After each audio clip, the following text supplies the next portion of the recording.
साथियों नमस्कार। सभी के मन में डाउट है, क्या नॉर्मलाइजेशन होगा या नहीं होगा, और कौन सी शिफ्ट में अंक बढ़ेंगे और कौन सी में नहीं बढ़ेंगे, कौन सी पारी सरल थी, कौन सी पारी मीडियम थी और कौन सी पारी हार्ड थी। ये सारी बातें और सारी चर्चाएं इस वीडियो में की जाएंगी। काफ़ी कॉल मैसेज के कारण ये मैंने पोल आज करवाया था और कुछ भाई यहाँ पर सजेशन देने भी आएंगे, लेकिन 1-2% सभी जगह होते हैं, उनसे कोई फ़र्क नहीं पड़ता है, लेकिन वो भी हमारे ही भाई बहन हैं। यहाँ पर बात की जाती है कि रीट L2 में नॉर्मलाइजेशन होना चाहिए। ऑप्शन हाँ और नहीं थे। पोल 7000 मात्र 8 घंटे में 7000 से भी ज़्यादा क्या हुई, वोटिंग हो गई थी। इसमें हाँ पर किया था 66% लोगों ने और नहीं पे किया था 34% लोगों ने। अब यहाँ एक चीज़ इस पोल के माध्यम से समझ में आ रही है कि हाँ तो कौन करेगा, जिसके 90% जो 90 नंबर नहीं बन रहे हैं, जिनके 60% अंक नहीं बन रहे हैं, या फिर 90 और 100 के मध्य में, या फिर 90 से नीचे, तो वो तो क्या करेंगे, हाँ नॉर्मलाइजेशन होना चाहिए। जिनके अच्छे अंक आ रहे हैं कि हाँ हम तो पात्र हैं, तो वो क्या करेंगे, नहीं पर क्लिक करेंगे। ये चीज़ आपको मालूम है। लेकिन मेरे दोस्तों, यहाँ पर फिर दूसरा क्वेश्चन पूछा था कि रीट लेवल 2 में कौन सी शिफ्ट का पेपर कठिन था, कौन सी शिफ्ट का पेपर कठिन था, shift second, shift third, shift fourth. और यहाँ पर जो वोटिंग की गई थी 5000 से भी अधिक है, 5100 के समथिंग, 5100 ऊपर वोटिंग हुई है। सेकंड शिफ्ट का जो पेपर बताया वो हार्ड बताया है 67% लोगों ने, जबकि थर्ड शिफ्ट में 21% लोगों ने और फोर्थ शिफ्ट में मात्र 11% लोगों ने कहा है कि हमारा पेपर भी क्या है, हार्ड है। थर्ड शिफ्ट में 21% और सेकंड शिफ्ट में 67%। दोस्तों, आपकी राय के अनुसार ही सब काम हो रहा है। आपकी राय और आपके पोल के माध्यम से ही ये चीज़ मैं बता रहा हूँ। फिर ये मत कहना कि मेरी पारी तीसरी थी, आपने तो सेकंड शिफ्ट टप बता दी, मेरी पारी चौथी थी, आपने सेकंड शिफ्ट टप बता दी। मैं टप नहीं बता रहा, आप टप बता रहे हो। यहाँ पर सेकंड शिफ्ट में 67% और मात्र 21% और मात्र 11%। अब दोस्तों अंदाज़ा लगाओ आप कि हार्ड शिफ्ट कौन सी है, सेकंड। हार्ड सेकंड है, उससे लो थर्ड और उससे भी लो फोर्थ शिफ्ट। अब यहाँ पर नॉर्मलाइजेशन कैसे होगा, अगर नॉर्मलाइजेशन सरकार ने किया, अगर सरकार ने नॉर्मलाइजेशन किया तो कैसे नॉर्मलाइजेशन होगा, ये चीज़ भी आपको मैं बताना चाहूँगा। आगे बात की जाती है, यहाँ पर कुछ अखबार की कटिंग है, वो चीज़ भी आप देख लो। रीट पहली बार 2 पारियों में परीक्षा होने से शुरू हुआ विवाद, प्रदेश के 16 लाख बेरोजगारों से जुड़ा मामला। आंसर की का इंतजार और नॉर्मलाइजेशन पर निगाहें। आंसर की का तो इंतजार कर रहे हैं, लेकिन निगाहें कहाँ हैं, नॉर्मलाइजेशन पर। निगाहें टिकी हुई हैं नॉर्मलाइजेशन पर। क्या नॉर्मलाइजेशन होगा क्या? अब यहाँ पर और आगे क्या बात की जाती है, ये चीज़ मैं आपको बता देता हूँ। यहाँ पर एक ये बात निकल के आ रही है कि ये जो रीट थी 2021 में 145 अंक, फिर 120-25, फिर 132, 105, आप समझ रहे हो। जिसके पहले 145 थे उसके अब 120 या 25 आ रहे हैं, जिसके पहले 132 थे उसके 105 या 10 आ रहे हैं। तो इसलिए ये तो रीट जो पात्रता थी, ये तो क्या थी, टफ थी, ये तो सामने आ गई। लेकिन यहाँ पर जो एक्सपर्ट थे उन्होंने क्या कहा था, ये चीज़ भी आपको मैं बता देता हूँ। रीट लेवल 2 23 जुलाई में द्वितीय पारी का सबसे कठिन स्तर था। जो 23 तारीख को जो सेकंड शिफ्ट हुई थी उसका पेपर सबसे कठिन था। यहाँ पर ये बात सबसे ज़्यादा निकल के आई है। उसके बाद थर्ड शिफ्ट का और उसके बाद फोर्थ शिफ्ट का, यहाँ पर ये एक्सपर्ट बता रहे हैं, मैं नहीं बता रहा, यहाँ पर ये एक्सपर्ट बता रहे हैं। एक्सपर्टों को कैसा लगा पेपर आप ये पढ़ लेना, ये एक्सपर्ट यहाँ पर बता रहे हैं, एक्सपर्ट यहाँ पर बता रहे हैं। अच्छा दोस्तों, एक बात और मैं आपको बता देता हूँ कुछ,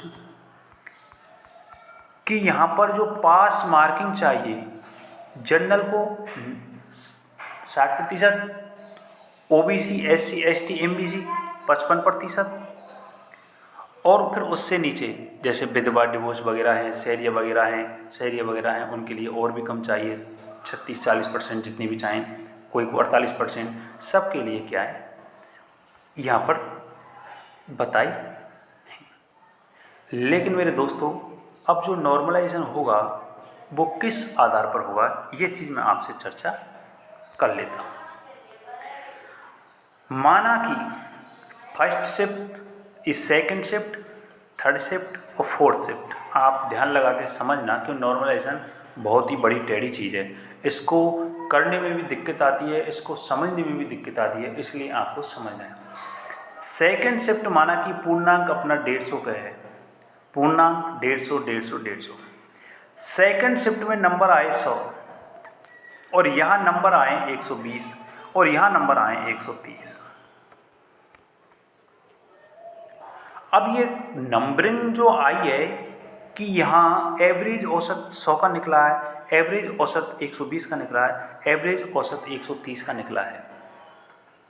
अब यहाँ पर जो एक्सपर्ट हैं, अब वो नॉर्मलाइजेशन को कैसे जांचेंगे, पहले इसको देखेंगे 100 नंबरिंग को, इसका एवरेज निकालेंगे, किसने कौन सा क्वेश्चन अटेम्प्ट किया है और कौन सा क्वेश्चन अटेम्प्ट नहीं किया है।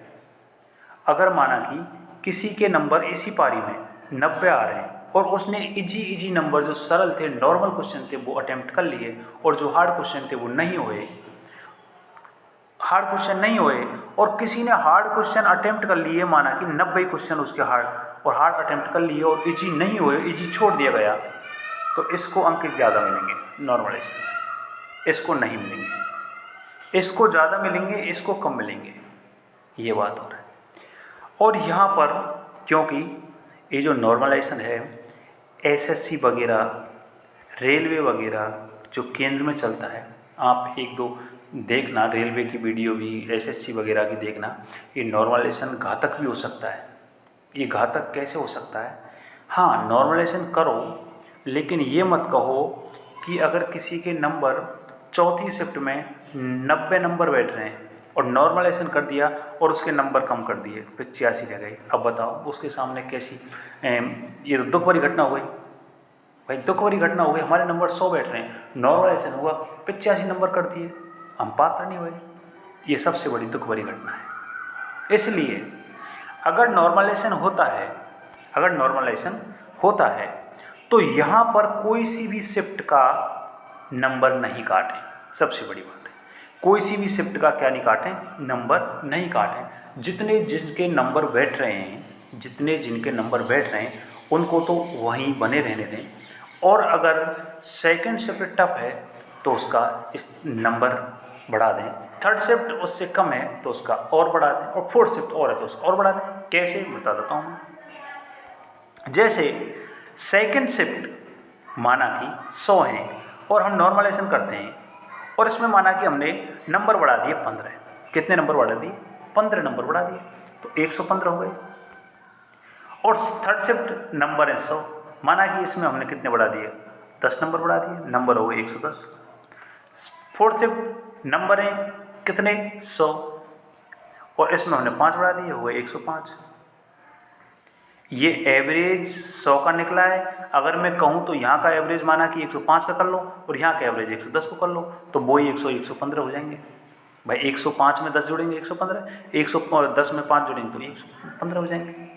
आप किस स्तर से किया जाए नॉर्मलाइजेशन, ये चीज़ सरकार पे अकॉर्डिंग करती है, और क्वेश्चन के अकॉर्डिंग होता है हर चीज़ नॉर्मलाइजेशन, कि कौन सा क्वेश्चन टफ था और कौन सा क्वेश्चन सरल था, ये चीज़ वहाँ डिपेंड करती है।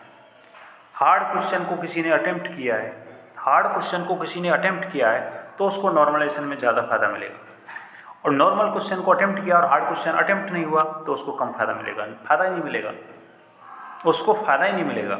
ये बात हो रहा है इसमें सर। तो इसलिए नॉर्मलाइजेशन, मेरी तो ये विनती है, मैं आपसे कह रहा हूँ कि सरकार को नॉर्मलाइजेशन तो करना चाहिए। अगर माना कि किसी भाई बहन के ओबीसी एमबीसी के लिए कितने चाहिए, 83 अंक चाहिए, और किसी के 82 नंबर, 80, 81, 82, 78, 77, 75 यहाँ नंबर पे गाड़ी है सेकंड शिफ्ट में, तो वो पात्र नहीं होगा। अगर नॉर्मलाइजेशन नहीं हुआ तो फेल हो जाएगा। अगर नॉर्मलाइजेशन कर दिया जाता है तो सेकंड शिफ्ट में मैं बोलता हूँ कि 75 वाला भी क्या हो जाएगा, पात्र हो जाएगा। 75 वाला भी पात्र हो जाएगा। भाई फोर्थ शिफ्ट में तो बैठ रहा है, या फिर गवर्नमेंट को एवरेज लगाना चाहिए। कैसे कि सेकंड शिफ्ट एवरेज ये इस तरीक़ा से लगाना चाहिए कि सेकंड शिफ्ट में माना कि कितने बैठे, 3 लाख बैठे, यहाँ भी 3 लाख बैठे, यहाँ भी 3 लाख बैठे। अब कितने कितने पात्र हुए हैं ये चीज़ आप डिवाइड कर लो।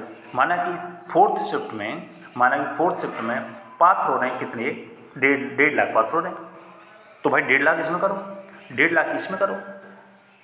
और सेकंड शिफ्ट में माना कि 3 लाख में से है रे पात्र कितने, 1 लाख ही मान, और इसमें 1.25 लाख हो रहे हैं, तो फिर यहाँ भी 1.5 लाख करो, यहाँ भी 1.5 लाख करो, यहाँ भी 1.5 लाख करो। ये चीज़ तो होना चाहिए। तो यही नॉर्मलाइजेशन का फंडा है। अब ये सरकार पर डिपेंड करता है कि नॉर्मलाइजेशन होगा या नहीं होगा, ये सरकार पर डिपेंड करेगा।